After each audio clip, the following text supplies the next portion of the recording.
আমরা যখন তায়েফে যাই, তায়েফে যাওয়ার সময় যেই রাস্তা দিয়ে আমরা যাই, সেই রাস্তাগুলো একটু আপনাদেরকে দেখাই। এত সুন্দর রাস্তা, মানে রাস্তা দেখেই যেন চোখ জুড়িয়ে যায়, মন জুড়ায়ে যায়।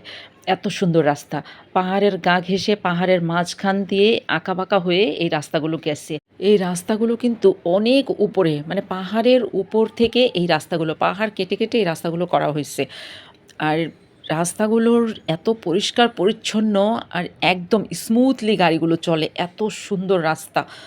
মানে এই রাস্তা থেকে যে বাহিরের দৃশ্যগুলো দেখা যায়, অন্য পাহাড়ের দৃশ্য, তারপরে পাহাড় থেকে একেবারে গভীরের দৃশ্যগুলো, কী যে মনোরম এক দৃশ্য, চোখ সরানো যায় না।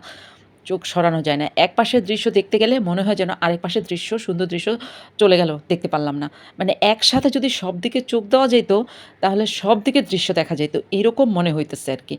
এত সুন্দর দৃশ্য। আজকে আমি শুধু আপনাদের রাস্তাগুলোই দেখাই। রাস্তাগুলো দেখেই তো আপনাদের চোখ ফেরাতে পারবেন না। এত সুন্দর, সুন্দর রাস্তা। নিজের চোখে না দেখলে কিন্তু মানে এর সৌন্দর্য আসলে অনুভব করা খুব কঠিন।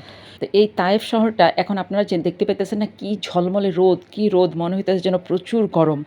আসলে কিন্তু না। ওইখানে এত গরমের সময়ও একদম ঠান্ডা একটা আবহাওয়া, খুবই শীতল আবহাওয়া। সৌদি আরবে যারা একটু পয়সাওয়ালা, টাকা বেশি আর কি, টাকাওয়ালা, ওরা কি করে, যে যেই শহরেই থাকুক না কেন, তায়েফ শহরে ওরা একটা বাড়ি করে রাখে। যখন প্রচুর গরম পড়ে, গরমের সিজনে ওরা তায়েফ শহরে যেয়ে থাকে। কারণ তায়েফ শহরটা খুবই ঠান্ডা একটা শহর, সেখানে থাকতে খুব ভালো লাগে।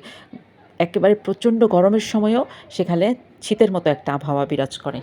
আমাদের রাসূল সাল্লাল্লাহু আলাইহি ওয়াসাল্লামের খুব প্রিয় একটা শহর এই তায়েফ শহর। এই তায়েফ শহরে কিন্তু উনি দিন প্রচারের জন্য এসে অনেকভাবে নির্যাতিত হয়েছিলেন।